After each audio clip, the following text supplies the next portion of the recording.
My dad works in B2B marketing. He came by my school for career day and said he was a big ROAS man. Then he told everyone how much he loved calculating his return on ad spend. My friends still laugh at me to this day. Not everyone gets B2B, but with LinkedIn, you'll be able to reach people who do. Get a $100 credit on your next ad campaign. Go to linkedin.com/results to claim your credit. That's linkedin.com/results. Terms and conditions apply. LinkedIn, the place to be, to be. Make this new school year an opportunity for your kids to learn important life skills with Greenlight. Greenlight is a debit card and money app for families where kids learn how to save, invest, and spend wisely, while parents keep an eye on kids' money habits. Greenlight also helps families get into their fall routine with a chores feature that lets parents assign chores and pay kids allowance when they check them off. Get your first month free at greenlight.com/Spotify. Greenlight.com/Spotify. Hey, it's Kaylee Cuoco for Priceline. Ready to go to your happy place for a happy price? Well, why didn't you say so? Just download the Priceline app right now and save up to 60% on hotels. So whether it's Cousin Kevin's Kazoo Concert in Kansas City, go Kevin, or Becky's Bachelorette Bash in Bermuda, you never have to miss a trip ever again. So download the Priceline app today. Your savings are waiting. Go to your happy place for a happy price. Go to your happy price, Priceline.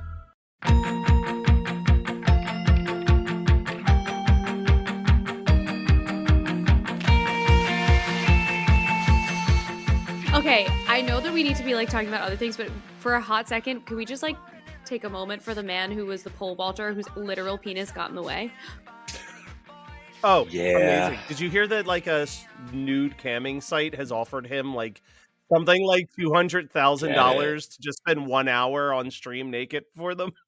Also, he's French, so it's like they're just naked Yeah, on a right. Tuesday. That's like literally not a big deal. And I would be naked so fast. Sorry to my mother. Yeah, that's more money than most of the Olympic people make for being in That's the what I'm saying. Olympics. What a thankless job. That's why Flavor Flav is there. Flavor Flav is at the Olympics because he just kept paying the rent for any Olympic competitors that couldn't afford rent. And he's like, that's Really? outrageous that like they're an Olympic athlete and they Wait, can't that's afford real? it. He actually was paying the Yeah, but that's how I'd like to believe I was if I Yeah. had money. Is that I would just be like seeking out people who needed it more than me and Yeah. just being like, girl, Yeah. I got you. You definitely would do Like, that. Yeah, I know that's that.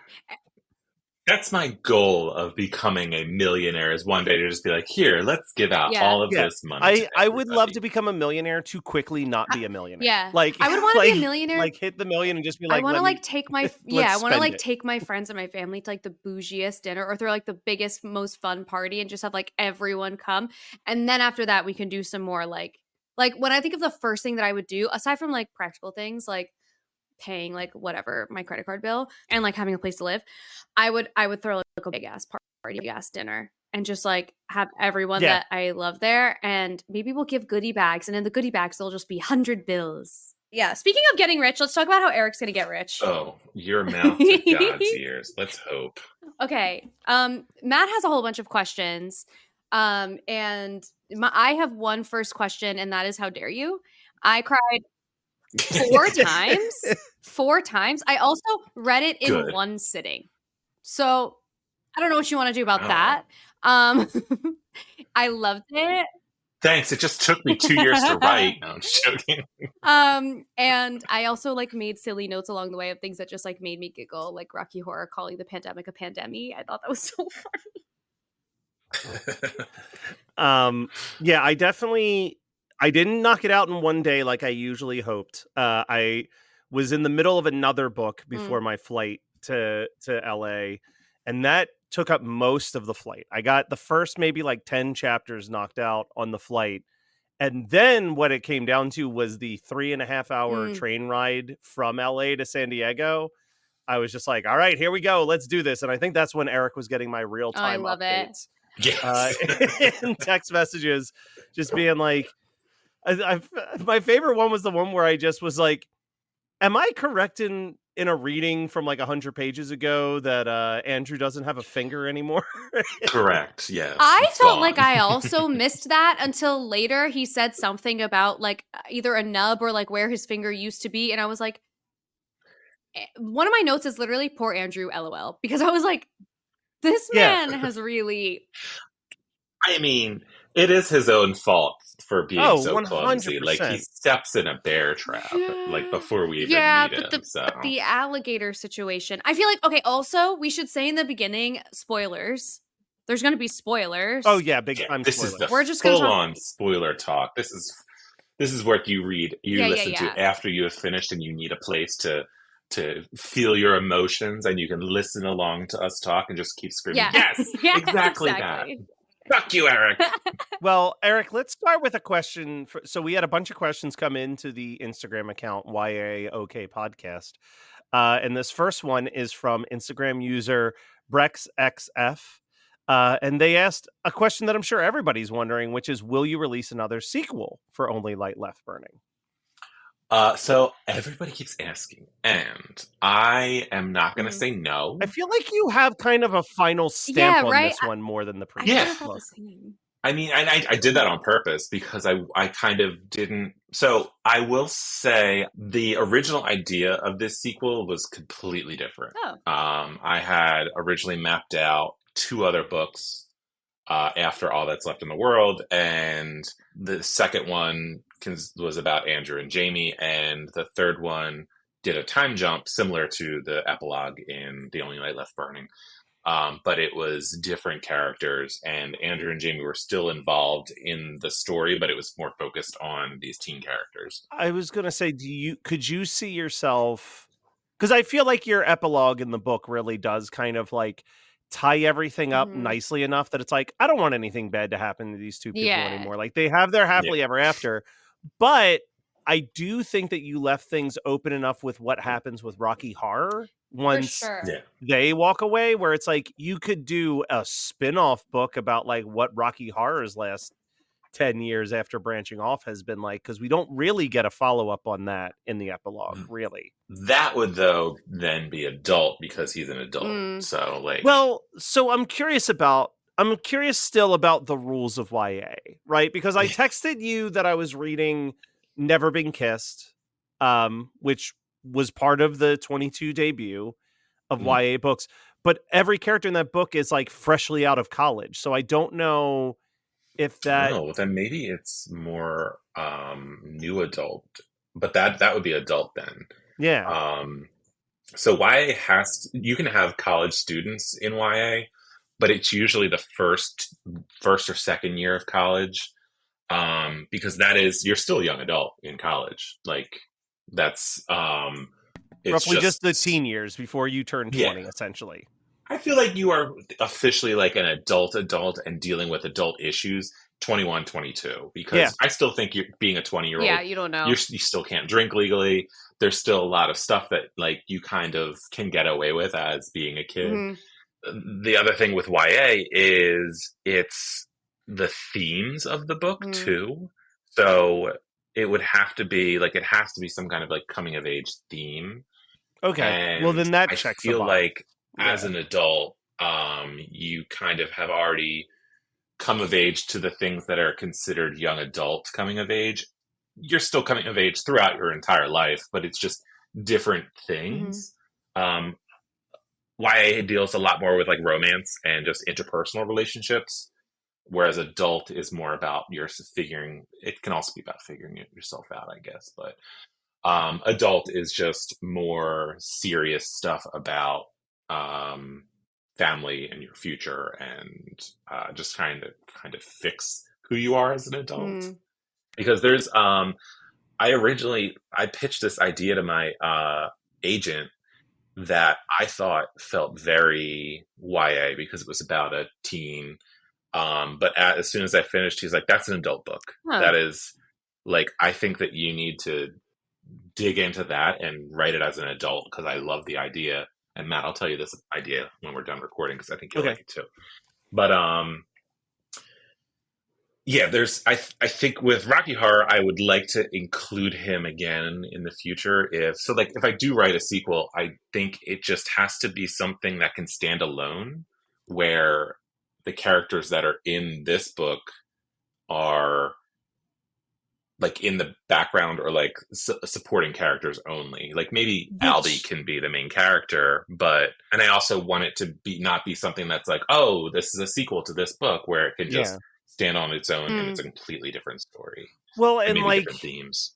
And I mean, you can't. It's not like that's not ground that's already been walked, right? Like you have like the Simon verse that Becky has built, and like Simon doesn't even really appear in any of the other books in the Simon verse. It's just like, hey, remember this character that was like Simon's friend? Here's what happened when they went to college, and like here's what happened when this character. Like you can.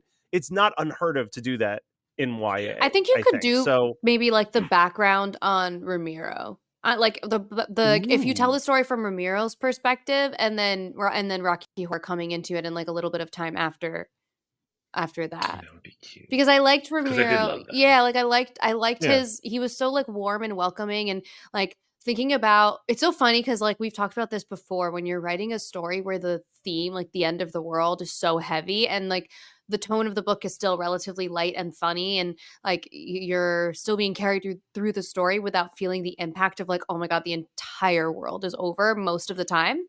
And then Ramiro, it like makes me think of like how like some of the like that backdrop, and then some of the characters, seeing how each of the characters handles that moving forward, it made Ramiro and his attitude and his character really stand out, because what a sweetie cutie pie. Well, and I would argue, I'm very curious to hear your thoughts on this, Erik. But to me, reading this book, if the first book is about what happens when the world ends, this book is so much more about what happens when you restart the world.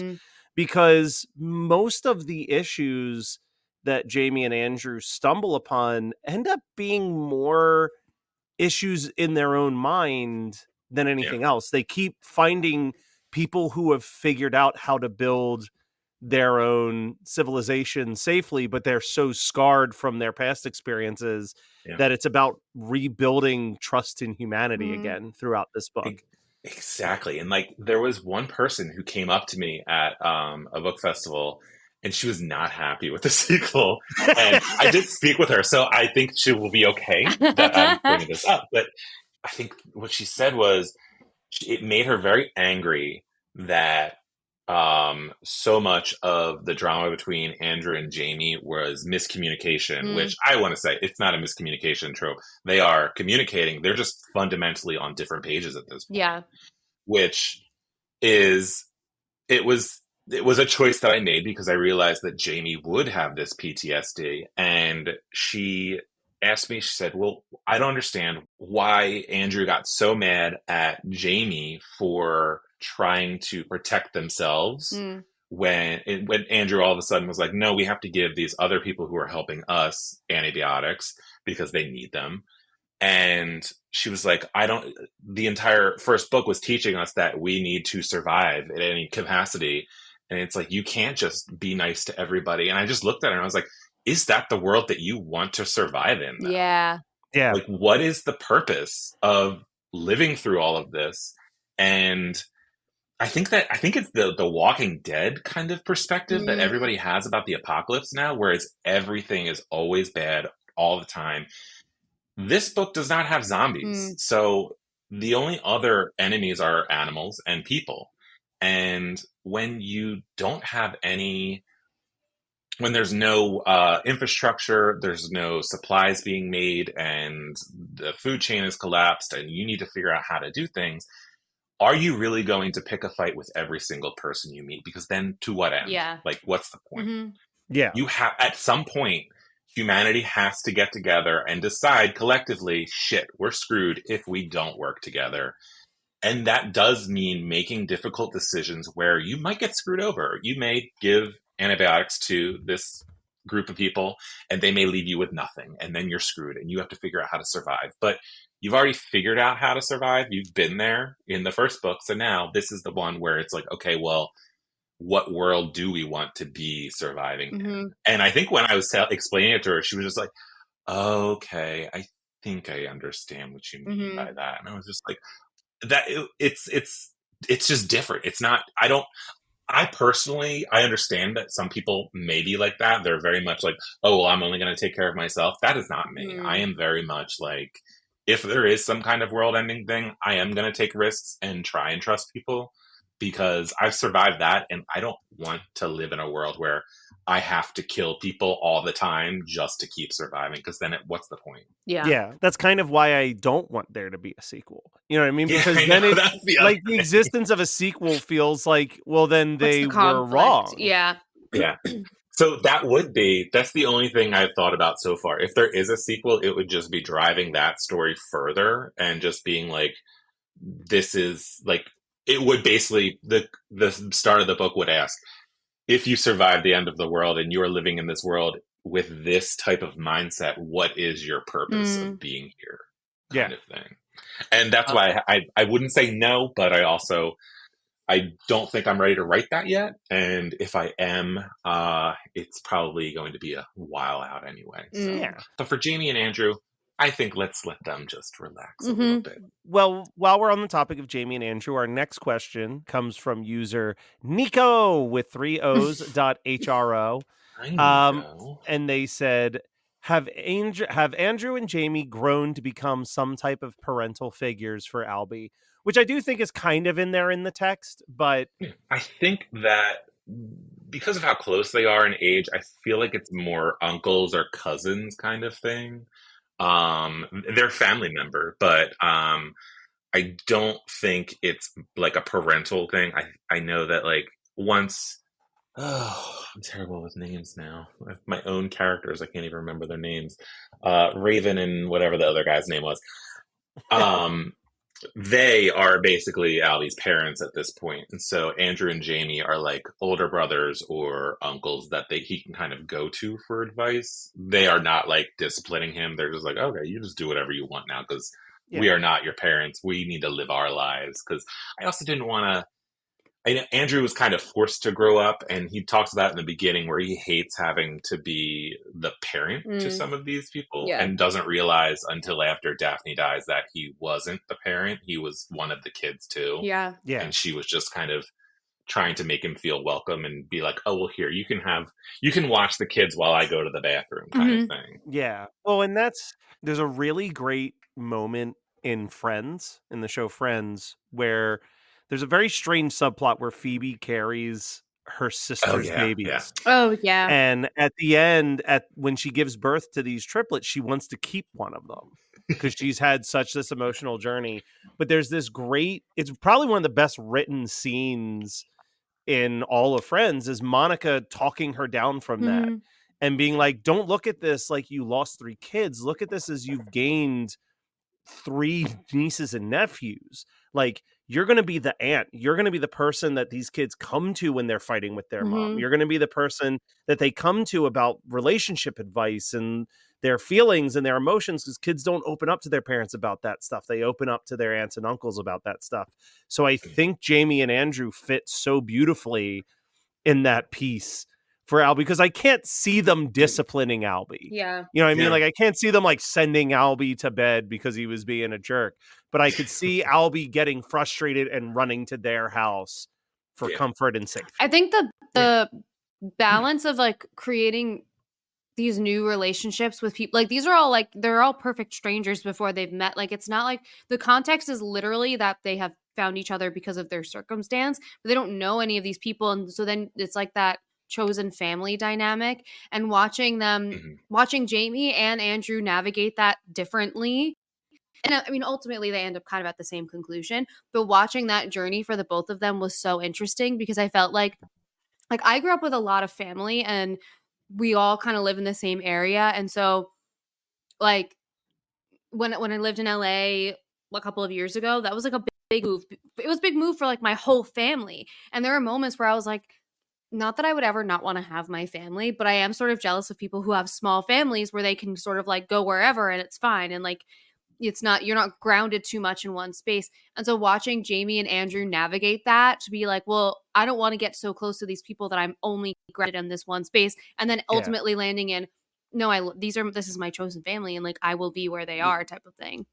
Well, I mean, not really. Well, and also I mean, you and I both have big actual blood families, but also a shit ton of aunts and uncles that have no blood relation whatsoever to us. They're just like lifelong friends of our parents that have like taken on that title of aunt and uncle. And like, to me, I can't really even differentiate them from the blood relatives at this point in my life.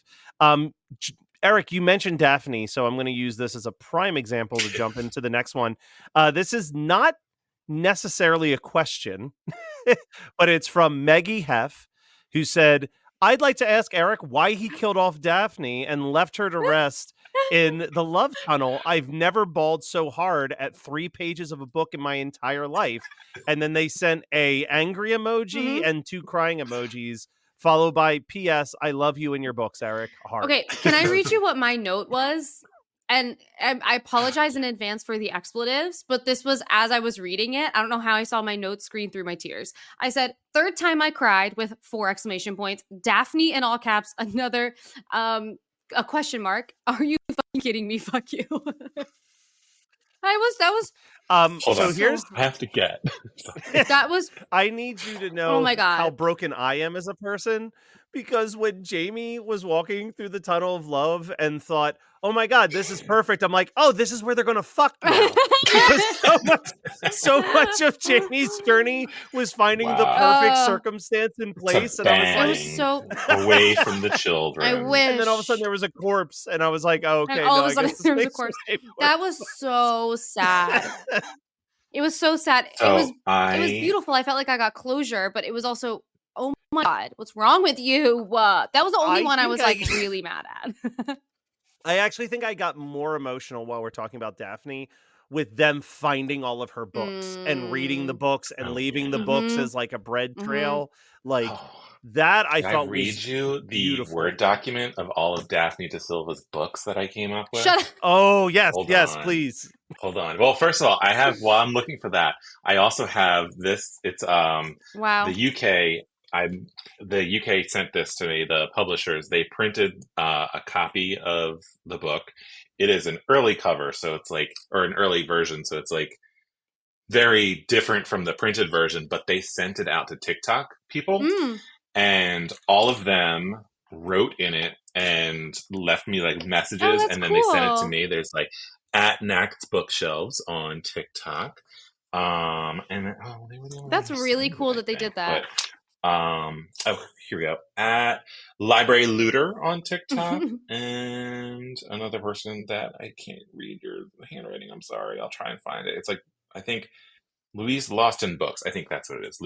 Louise Lost in Books. LUIS. So they all read it, and that is one of my favorite parts because it's just why it says no in exclamation points, why sad, and then I'm so sad, and all of it underlined. And everybody was very upset that I killed Daphne. Because it came out of nowhere too. Like some of the other deaths, like you have a little time. Yeah, you have time, and we had no time because I did hint that she was actively having a heart attack for days, like leading up to it. Did you? If you go back and read, it's like she's talking about how her shoulder's hurting and all of this other stuff. I just thought she was just old. I was like, yeah, she's old. Damn. She was not that old. I just remember she like had waist length gray hair is what I remember. Yeah. So I figured older lady, but oh my God, yeah, it was really sad, and also like the most beautiful like burial type of like laying a person down to rest. I felt closure afterwards, but in the moment I was obviously very upset. And like to know that I was sitting on Daphne's death, and then you commented on the Lincoln, Nebraska thing, and I was like, I will end you right now. Oh, did we both comment on that video? Because I know he responded. Yes. Erik responded on this, and he was like, "I can't wait to talk to you about this." I was like, "I can't wait to talk to you." I like that on TikTok. Yeah. I watched that a few times. I like saw it, and I was like, "Okay, I'm going to scroll through some of these and see who's hot and dumb." Yeah, they're funny. Because I love it when there's hot and dumb people. They're funny. He also gave you look, I'm not here No, to he's call out he anything, but he softballed definitely me. gave you bonus points. You got Oh yeah, no, he said you he got 4 out of 5, but you definitely got 2 wrong. He miscounted. He miscounted. I think because he's in love with me. So the tongue is not crossed out on his badge then. Hey, I still win. He was distracted by my hotness, and so he. That's what it comes down to. Yeah. Oh wow. All right, so let's more people are angry. Well, I have at all the Erik. Daphne de Silva. I don't want to read you all of the blurbs about them because there are 12 of them. I think I only mentioned. You mentioned like 3, I think. Oh, I mentioned Second Chance at Forever. Mm-hmm. I think I mentioned Starry Eyed and Rock Hard, right? Yeah. That is, Serena's a rising actress and Zayn is a talented musician. They meet while filming a movie together and can't deny their attraction. They navigate the challenges of their high-profile careers and public image to be together. That's what it's all about. I love it. I also liked. I don't think I got to Love at First Swipe. That sounds very familiar. I think she at least mentions it as a book that they grabbed. I don't think they go much deeper than that because I guess that it was about like a dating app situation. That one I actually kind of want to write, but not like I wouldn't keep the dating app thing. It's a girl who she just like keeps having all of these failed relationships and just swears off dating and goes to an app for like a no strings hookup and meets up with this guy. They have a really good one night stand with great sex, and then she never wants anything to do with him again because they also kind of are talking afterwards. And she like has that little thing where she's like, oh, I kind of like this guy, but then she shuts it down and finds one thing to nitpick about him she hates. And then they keep running into each other in real life and like in these weird, awkward situations where they end up like having to spend time together and it forces them into falling in love. Love it. I like that one. I like it. Late Bottle Vintage I brought up. There's Perfect Mess. Hurting Hearts, that one's about a girl inheriting a ranch, obviously, and hiring a rugged ranch hand. The Second Chance at Forever, that was the one that they talk about at the end. Pen and Paper Hearts is about a bookstore owner, and she falls in love with a reclusive young adult novelist. Love on a Pedestal is about sculpting and a gallery owner who falls in love with a sculptor. Touring Hearts are talented musicians who meet on their respective world tours and then try to like keep their chemistry going while still being musicians. Love's Last Resort, a food blogger who's invited to a remote island resort to review the new restaurant of a celebrity chef, and they hate each other. Wealth of Love is a college student who takes a job as an assistant to a wealthy businessman, and they overcome their insecurities and societal expectations to be together.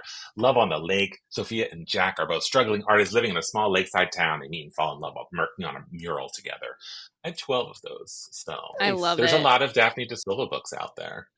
All right, someone's still angry at you, so let's continue the angry. Let's continue. Oh, and I had to say why I killed Daphne. So that one was just because I was trying to show it was part of the survival where it would be just every mundane, everyday things without hospitals. You're kind of fucked. And that, I'm sorry, Daphne, but she was the one who had to go.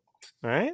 And I wanted to hurt Andrew and Jamie too, and kind of force them to heal through that process as well.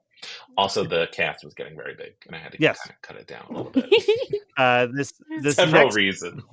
This next question is from Rowan's Row, who wants to know why you got to do Andrew like that. Crying face.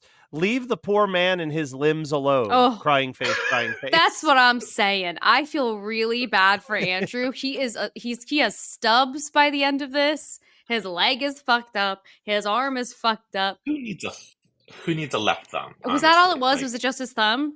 You know, is that the only nub? I mean, he loses the thumb, and then these two he lost like a nerve, or the index and middle finger. He lost the nerve in, so he can't really move them. Poor Andrew. I'm worried about his limbs. It's like it was making me panicky when he was talking about his leg not being set right, because like obviously how could you do that? And then later when the doctor is talking about how he has nerve damage, and she was like, well, that would be hard to fix with all of the technology that we used to have. We definitely can't do it now. I started to feel claustrophobic reading that. I was like, what do you mean there's no solution? He just has like, that's crazy. There isn't. He just has to kind of get stuck with his little claw. Also, He's getting the what's it called at the end? Arthritis. You could get post-traumatic arthritis where your fingers kind of lock up a little bit too. So eventually he's going to be like that and just be oh my God, doing the ring and pinky. Also, the alligator death roll is so scary to me. Ugh. That was like, that's a fear that I only just learned like this year. That's a new fear for me. And then to like actually be like, it's like when you read about like quicksand so much when you're a kid, you're like, I thought that would be a fear that I would actually have to confront at some point in my adult life. And I never did. I felt like I was confronting it here because I was like, I only just learned about this. And now I'm reading about this person actually seeing an alligator death roll. So worry about it. It's not like you live near a body of water where a gator one day crawl up on your I know. Well, yeah, I'm like definitely not going to like, I'm not going to be in Florida anytime soon, partially because of the alligator death roll. I'm very scared of that. It's so funny. I saw a TikTok video earlier this week that it was this guy who was camping. He's like, I heard a noise outside of my tent, and he like unzips it and turns the phone around, and it's just like 15 fucking alligators outside of his tent staring at him, and all the lights in their eyes reflecting back at him. I was like, that's terrifying. I wish I could make a video with this. Let me tell you the scare. So baby Matt Kelly's starting to get into horror movies, dipping his toe into different genres. And, you know, I watched Jaws, so I thought, okay, I can handle large animal movies. Those seem to be fine. And I rented a little trashy film called Alligator as a kid that has, without a doubt, still one of the most traumatic scenes I've ever seen in my entire life. It's about a giant alligator in the sewers of New York that breaks free and causes havoc. And at one point, there's a children's Halloween party, and there's a kid dressed like a cowboy and two other kids dressed up as like bank robbers or whatever. And they decide to take him out to the pool, and they're going to push him off the diving board to walk the plank. And when they do so, just as they push him, the mom flips on the light in the pool, and it's just the gator's mouth underneath the pool. And then the pool just fills with this children's blood. And it cuts away. And watching that about the same age as the kid who got pushed into the pool, I was just like, no. No, that would wreck me. That would wreck me. I'd never swim in a pool ever again. Yeah, I still don't. I won't swim in a pool at night. I need to see what's in that pool. That's why pools in Florida have like structures built around them. Yeah. To keep alligators out. Because they can just get on in there. All right, Eric, here's I think this will be a slightly quicker question for you. This one comes from Carrie Z's, just like a lot of Z's. I don't know how else to pronounce that. And they say, hi, could you ask Eric what year this book is set in? I really wanted to know what the characters' ages were, and I can't find any information in either book. Sorry for such a short question. So they are 16. Jamie turned 17 in the second book. And I believe the date that I decided was 2026, I think. Okay. And would you say both of these books are all in the same year, or has a full year passed by the time we get to the second book? The second book picks up 6 weeks after the end of the first book. Okay, so we're still in the same year before that jump at the end. Yeah, so then it would have been probably 2026 into, or technically this is 2027 into 2028 is when the books take place, because 2026 is when the flu starts in I think it's July or May or July of 2026, and then the story starts in March of 2027 is when All That's Left in the World starts, and then this ends I think May of 2028. Okay. So it's about a year and some months. Also, a quick thing about the birthdays, because that was also an unexpected time where I got like really emotional when Andrew says it's Saturday, happy birthday. I got like very misty-eyed in that moment, because I'm not like that much of a birthday person, but like it's crazy to think like it's one of those moments where it's like even on Christmas they celebrated Christmas and like you miss those milestones when like there's other bigger, crazier things going on, like surviving and rebuilding. And but it was like, for some reason it really hit me to be like, oh, it's Saturday, happy birthday. I was like, also just credit to whoever the people are who've been really meticulously keeping track of the calendar, because I feel like I would have just been unsure of anything. Yeah. Like, you had to deal with just like what, a month of being in an apartment with no gauge of like calendar and time. Like, could you imagine a full year where you were expected to know birthdays and holidays? Right. It was actually only like 2 weeks, and I was a day off. Like, I thought I was keeping track. I was writing it down and I was keeping track, and I still was a day off by the time we got out. I was like, oh, I thought it was Wednesday. It's Tuesday. I can't imagine doing that, especially when there's no one to correct you. It's like you at some point keep track, and then you can whatever. It also always cracks me up when I say that we didn't have like a clock in the circle, and they're like, well, the window was there. And I was like, I'm sorry. Did we all learn how to use sundials without me? Oh, what? The fuck? It's also like the when I had them do like the Christmas thing, I had one of my friends read the book like when I was editing it, and she's Jewish, and comes back to me, and I had a line about that it was the first night of Hanukkah, and she replies back to me in the email, and she was like, without a calendar, I don't think they would actually know when Hanukkah is, because it's very you have to calculate when Hanukkah starts and ends, and it is. She's like, I really think they might not be that sure that it is. They'd be like, oh, we think it's this day, and then they're just kind of hoping that they're right. So I was like, okay, I'll change that. I feel like true, and it's like there's something with like Easter too, where it's based on like the lunar cycle is when they choose the date for Easter, but it's like different every year. Easter's real weird too. Yeah. All right, so we got 2 questions from the real Jack Rose. And I'm going to assume this first question they're talking specifically about Andrew and Jamie, but we'll see. They said, Erik, at any point in All That's Left in the World, did you plan on killing off one of the characters? And did you really need to give us the relationship trauma between Jamie and Andrew, because my heart could barely take it? So I'll answer the first one. I have been dying to talk about this, and I feel like I haven't been able to, because it's a kind of a spoiler for the first book. So I always talk about how when I wrote the first book, I wrote it really quickly, and I couldn't figure out how to fix the ending. And then one day I realized, I was like, oh, here, I just have to fix the entire second half of this book. And what the original second half of the book is Jamie realizing that he is bisexual and in love with Andrew. And then right as he realizes that, I killed off Andrew. And Fort Caroline originally are the ones who killed him, because there's something was happening, and as they were running away, they shoot blindly into the woods, and Andrew gets hit by a stray bullet instead of Jamie. And Andrew bleeds to death and dies. And then Jamie goes on this rampage and kills a bunch of people, and then is alone for the rest of the book until he gets down to Florida and finds Henry's daughter and niece or granddaughter, and then that is what gives him reason to keep living and all that stuff.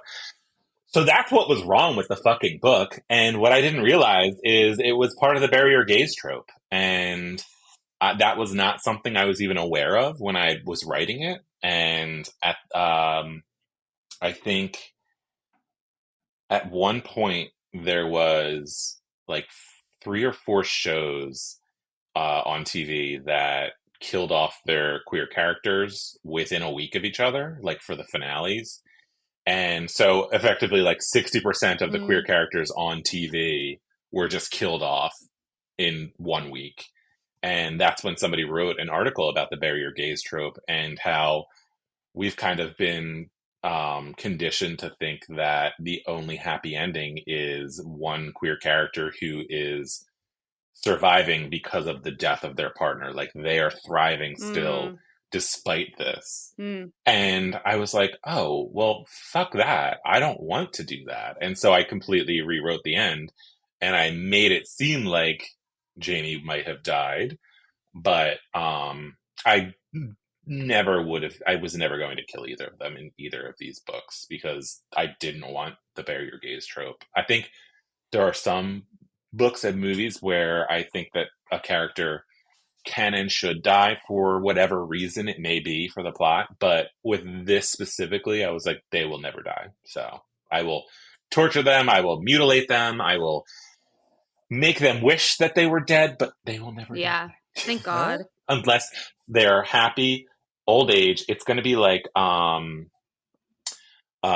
old lady at the end of Titanic. She's just going to be like asleep in her bed and like 95, and they're going to be like right next to each other too, and they'll die at the same time. Oh, I love that. What was the second question? Oh, the second question was more just more of a how dare you with Andrew and Jamie. That was a very popular reoccurring question, was the how dare you. So I'll tell you what the original idea was going to be too. That is something that I had to put in because the original idea was that Andrew gets kicked off the boat before the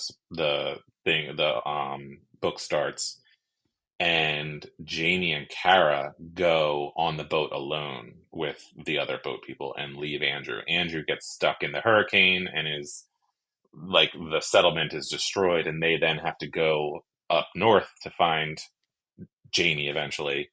And meanwhile, the boat has also been hit by the same hurricane, and they get kind of like shipwrecked. Oh. Their mast gets ripped off, and they're stranded in the middle of the ocean.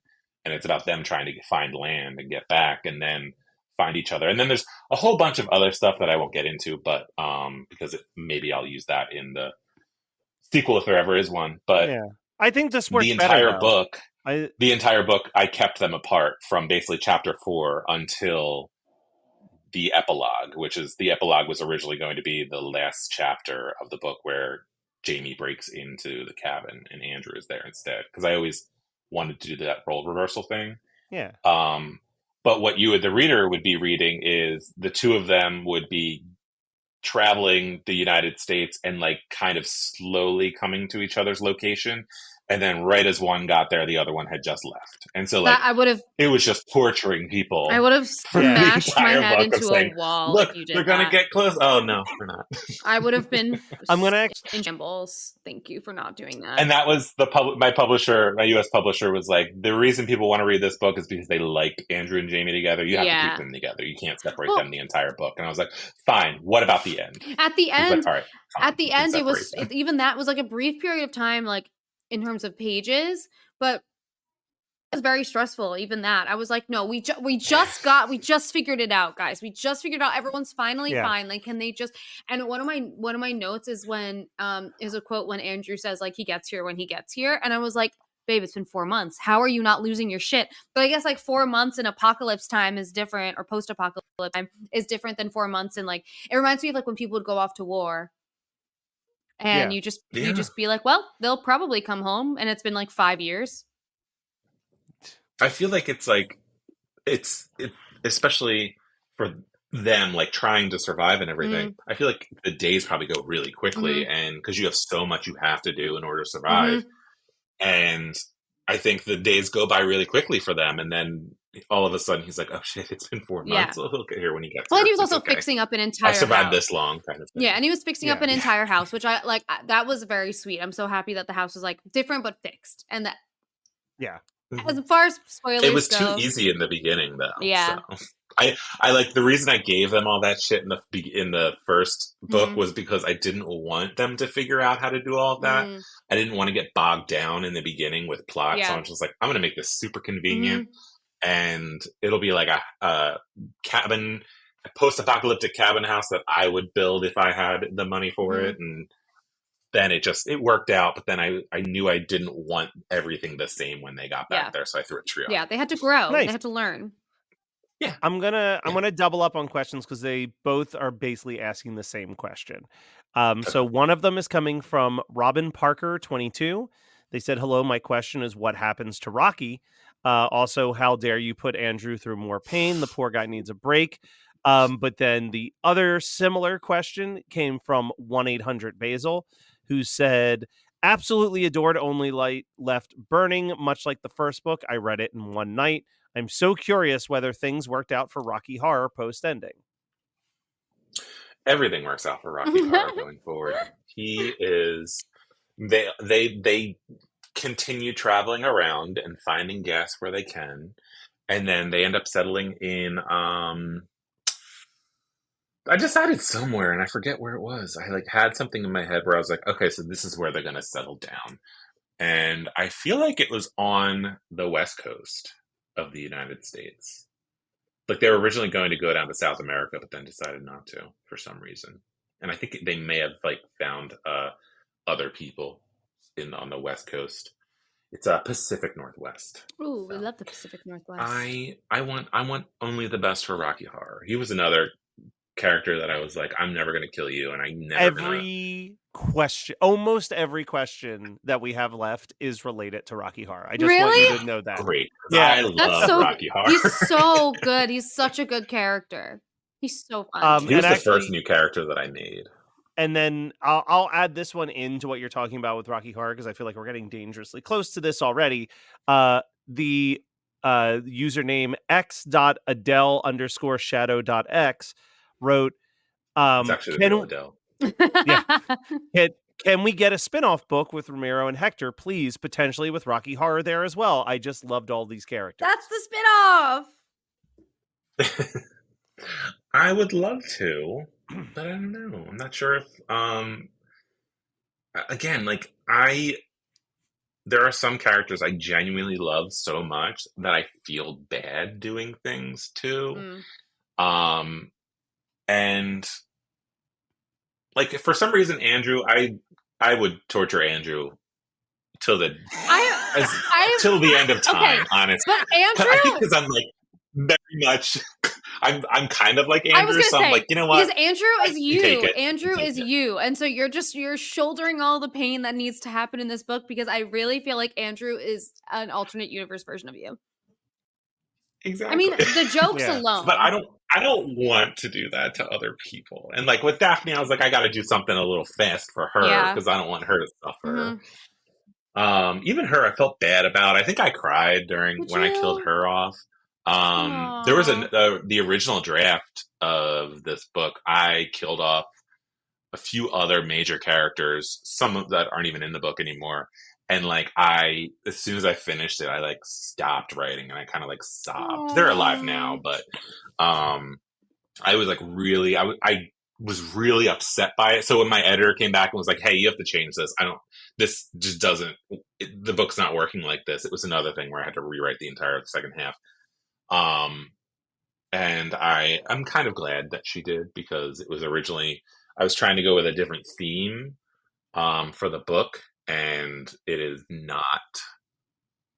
It was like one of those things where I had to be told, no, this is not the book you're writing, and you need to get back on page with what you are supposed to be writing. And I was like, okay, yeah, good point. You're right. So let me ask a quick question behind the scenes, and then we'll get to the last. The last group of questions is from the same person. They sent 3 questions to us in one. As we've talked about the pantser versus the planner and the plotter and all of that stuff, I do want to know, I assume that the way it works is that you literally have to write a complete book and send it to an editor. Are there options to kind of like send them chunks of chapters at a time where they can kind of guide you in real time a little bit more? Because I feel like I would be infuriated if I wrote 500 pages and then the note was like, well, the first 100 pages work, but the other 400 have got to be completely redone. And I feel like I would have liked to have known that by like page 200, so I could have like course corrected sooner. Yes, and I believe that happened with this at one point. It's up to your editor, but it's not really real time because I would write like maybe 200 pages of it and then send it to her. And then it would take about a month for it to get back to me. And so what I did was I did that once with this. She offered it to me again with my 4th book. And I was like, no, I think I just want to power through because I think I can get it right. Because I didn't want to delay it any longer. This was one where I wanted to try and get it right, and I did have this outline written out. I actually had to rewrite the outline 4 times for this before the publisher would approve it and buy it. And because that was like when they were telling me that I couldn't separate them and all that stuff. And it was also, they were saying that it was too plot heavy, where the first book was more about their characters, and this expanded the world a lot. And in doing that, I had to bring a lot more plot into it. And so there was a lot of pre-writing. And then even when the idea in my head, I didn't put it in the synopsis, like exactly what I was planning to write. And so when I wrote it out, it was very different. Fort Caroline was not in it at all. And I originally, my plan was Fort Caroline was going to like it would be this big build up where they would be like the big bad of the book, and halfway through they would get there and it would just be deserted. And something bad happened there and you don't know what it is. And in this version, it was just that people finally kind of stopped listening to everybody that was in positions of power. There was an uprising. Everyone turned against each other. It was a big murderous battle. And then everybody went their separate ways. But all of that happened elsewhere. And so it was like, it was part of the main theme of the book, which Andrew and Jamie weren't fighting with each other so much as Jamie's character was siding. He trusted the people in Florida more than he does in the actual finished version. And that was where the two of them were kind of at odds. Was Andrew was like, well, these people are making all of these decisions for everybody, and I don't like those decisions. And Jamie's like, well, yeah, but they're making the decisions that are supposed to be protecting us. We should at least listen to them. And the reason that I was writing this was I like started drafting it around the time that Roe v. Wade was overturned, and I was like pissed off about our fucking senators and our representatives just making these decisions for everybody when that is not what anyone wanted. 50% of the nobody wants that. It's just insane to me that. Okay, so anyway, I had this whole ranting book about how people in positions of power are making decisions only for themselves and not for everybody. Yeah. And that was what the book was. And my editor was like, listen, that's a great idea, but this isn't that book. Yeah. And so I had to rewrite it. And I'll tell you what the original ending was that made me cry was they still end up getting separated, but it's like by an accident.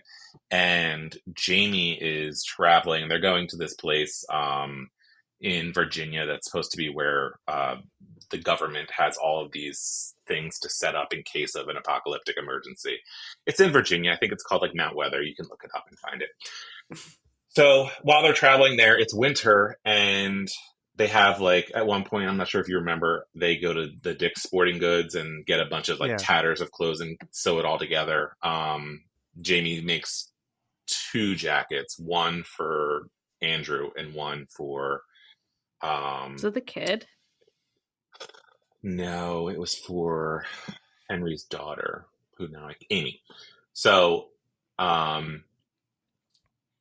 he is traveling and they get stuck in a snowstorm and they're like sheltering, and then one day it starts to thaw and everything. They go, and he's like, at the time, the way the chapters are set up, Andrew was last left where the snowstorm started happening and he had to get somewhere safe.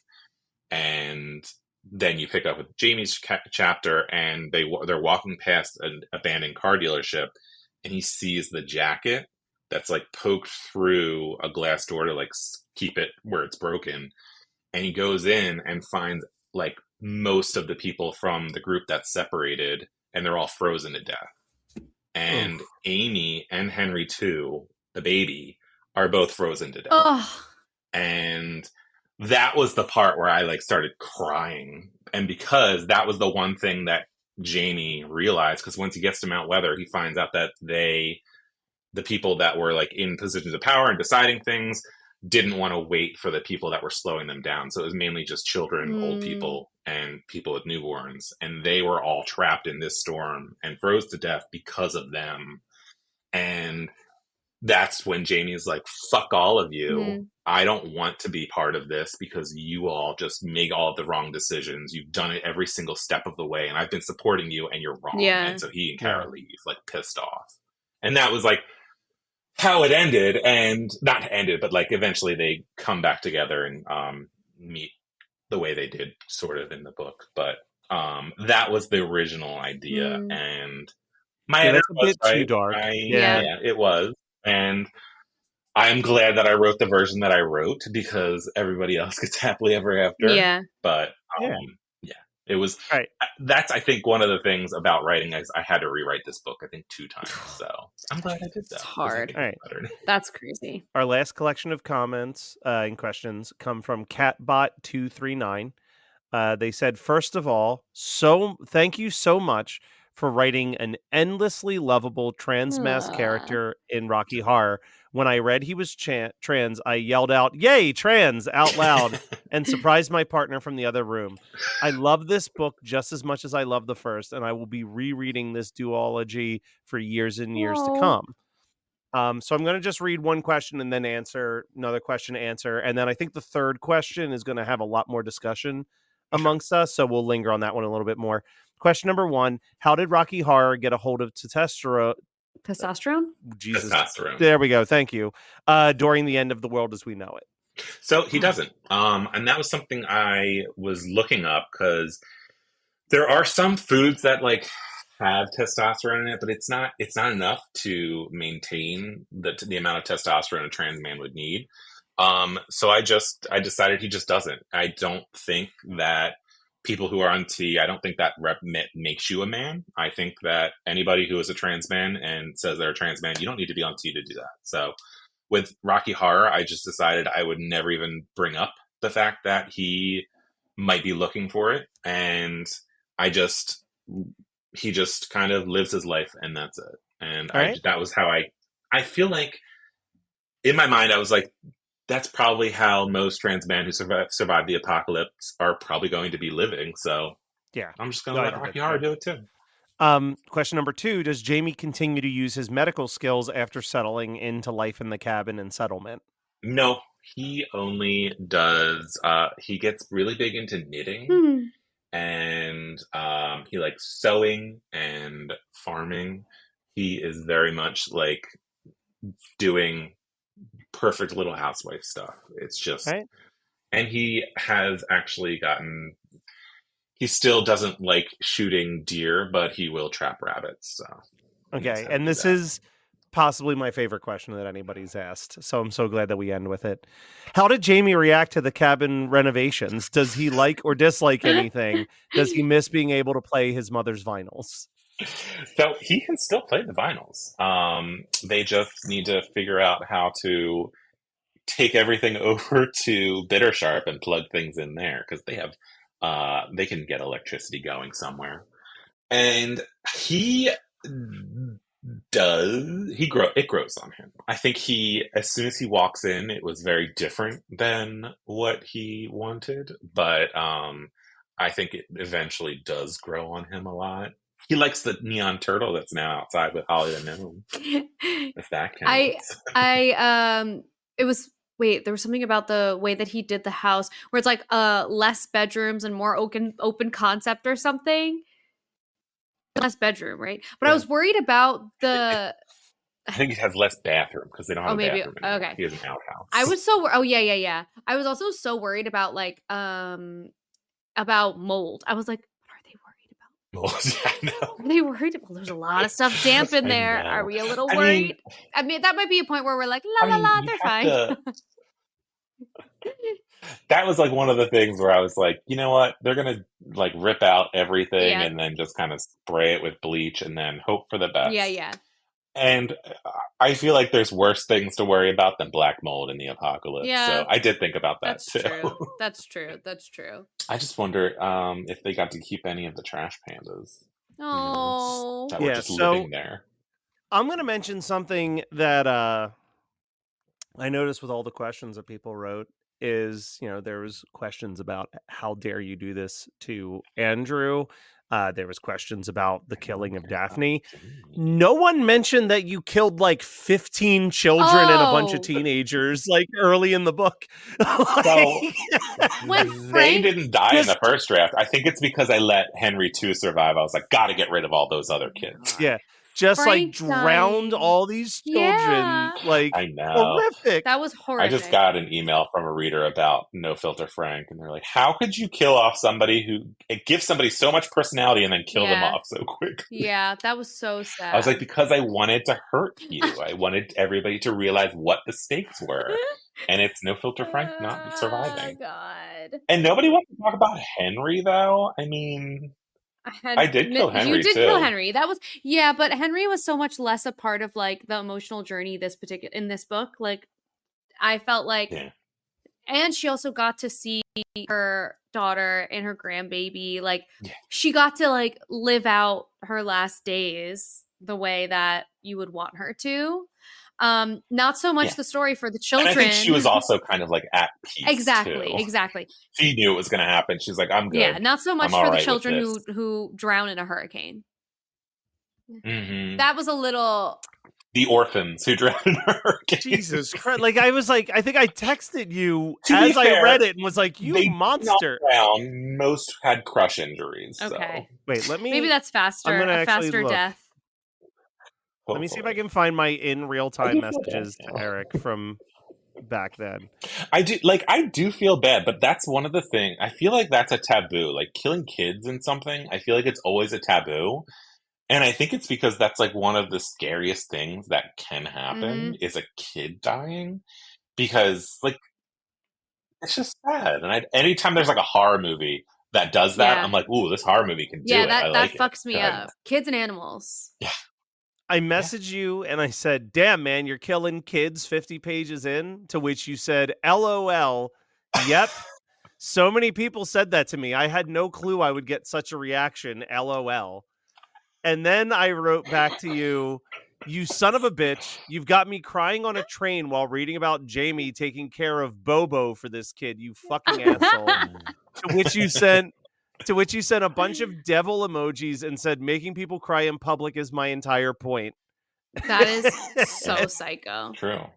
And then I said, definitely thought that Jamie and Andrew were going to fuck in the tunnel of love. And you said, that would be some deviant smut. You would love that. And I said, says the man who got the word cunt into a YA novel, to which you said, it's a great achievement for me.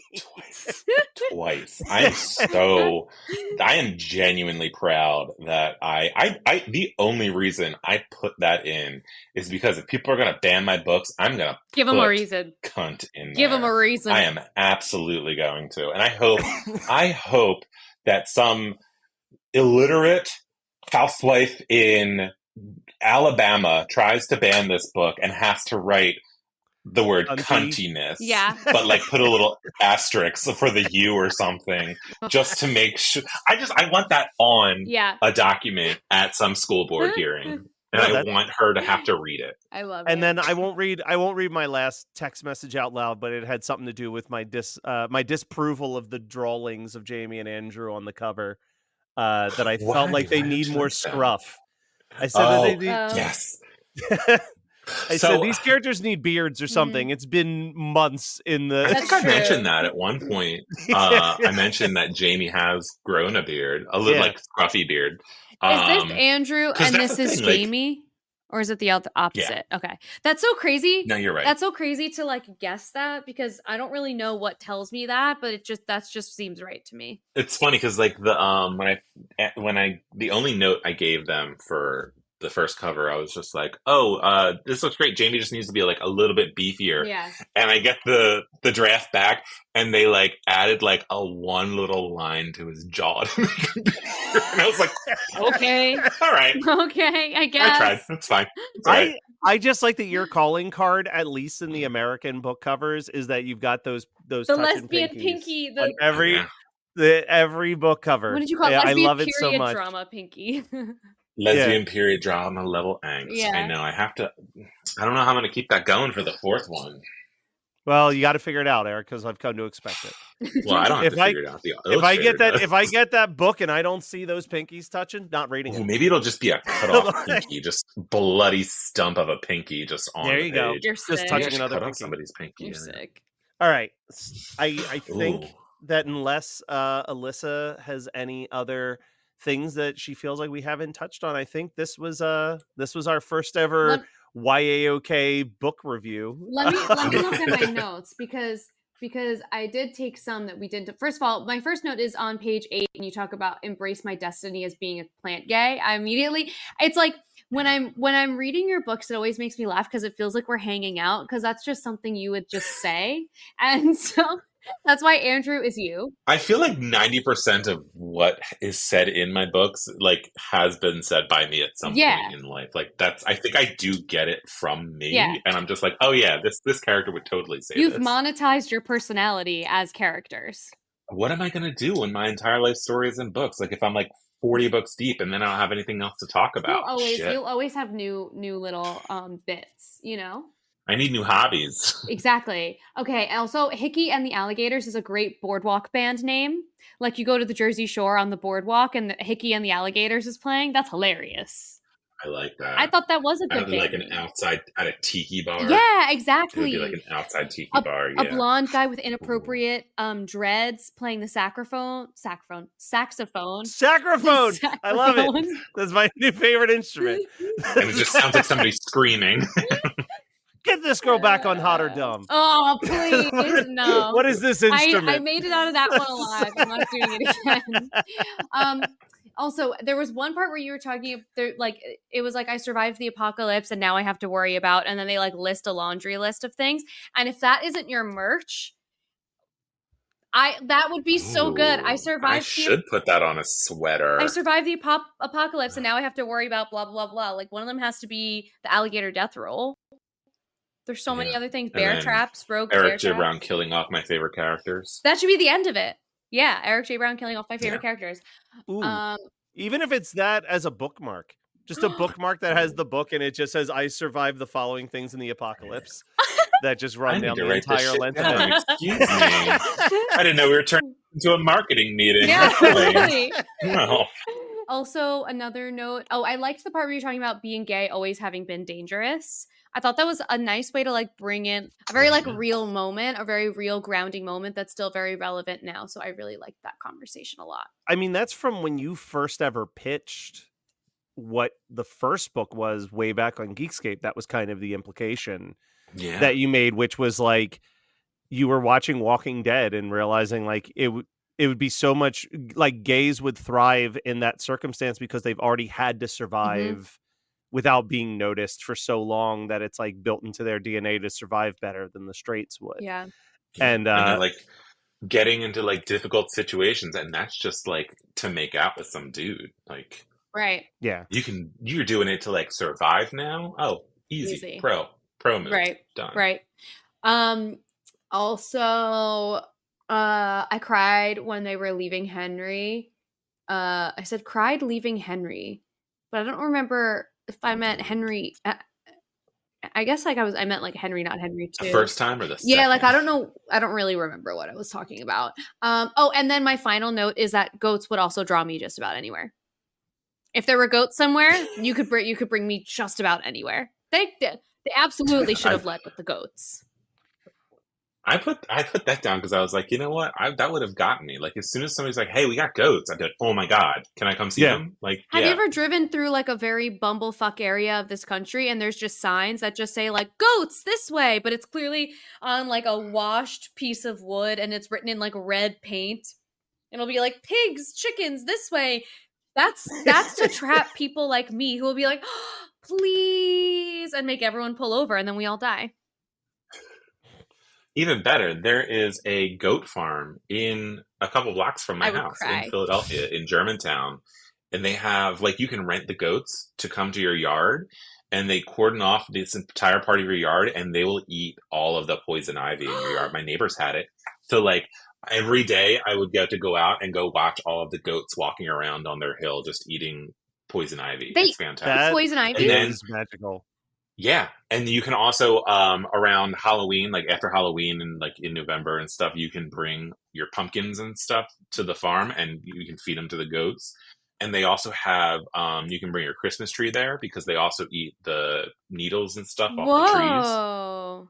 Goats will eat goats are like little anything, man. garbage disposals, honestly. Yeah. But We have a lot of poison. That's why they're just living in the city. Yeah. We have a lot of poison ivy on my property. My dad keeps getting into it, and so this will be my next proposition to him. Is going to be, we need a goat. You need a goat. That's I think a it's logical. The post-apocalypse in DC is going to be lions on the loose. The post-apocalypse in Philadelphia is just going to be a lot of goats, like just a goats. Yeah, I know whose house I'm going to.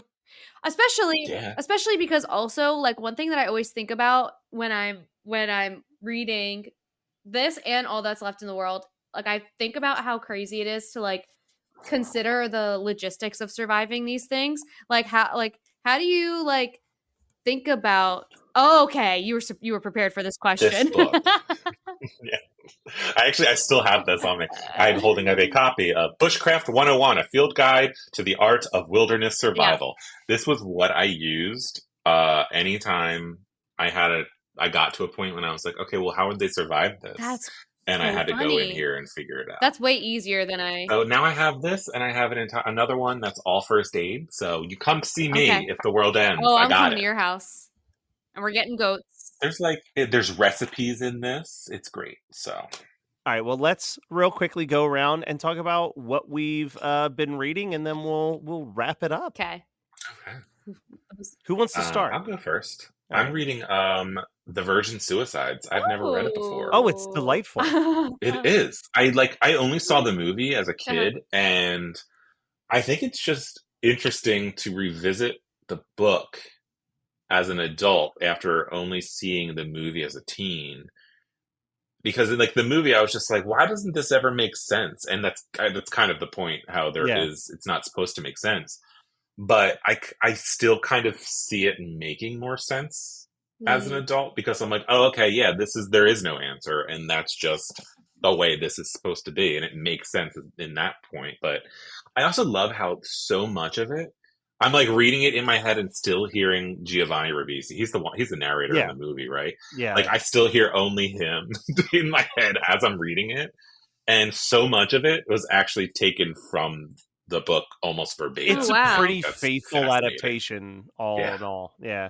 How about you, Alyssa? I'm reading Mr. Magic, actually, finally. And how are you liking it so far? I love it. I've been a little, I haven't really been super focused on reading in general. Like even when I was on my flights and whatever recently, I haven't been able to read.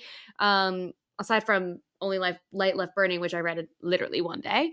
But yeah, so it's taken me a little while to get through, but I really like it. It's so like not what I was expecting, and it's bizarre. I love it. I love how it jumps from like narrative to just like reading people's conspiracy theories on the internet. And I'm like, oh, it just makes you so invested. It does such a great job of building that mystery. I'm going to talk about two books that I read along with Only Light Left Burning when I was on the planes to and from, I think I'm pronouncing this last name correctly, Ashley Poston's The Dead Romantics, which is a fun little like romance gothic story about a ghostwriter for a famous romance novelist who has the ability to see ghosts. Because her family is a bunch of morticians, and when her dad unexpectedly dies and she has to go to the funeral for her dad, her brand new editor's ghost shows up looking for help, and she has to try to figure out how to help him while also completing her manuscript that she's late for. Cute. I like that.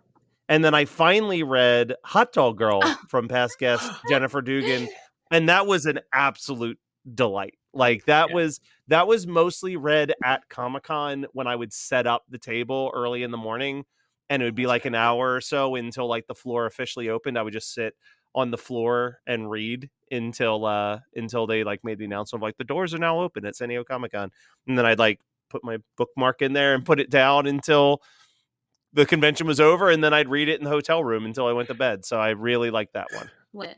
All right. Well, if you've been reading a book that you think that we should know about.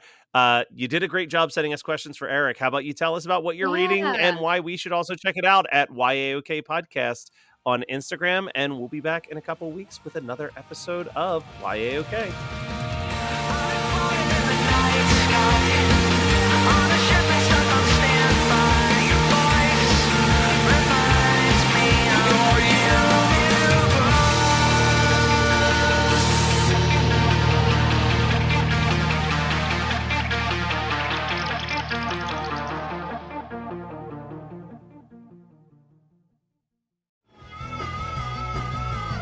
You're listening to the Geekscape Network.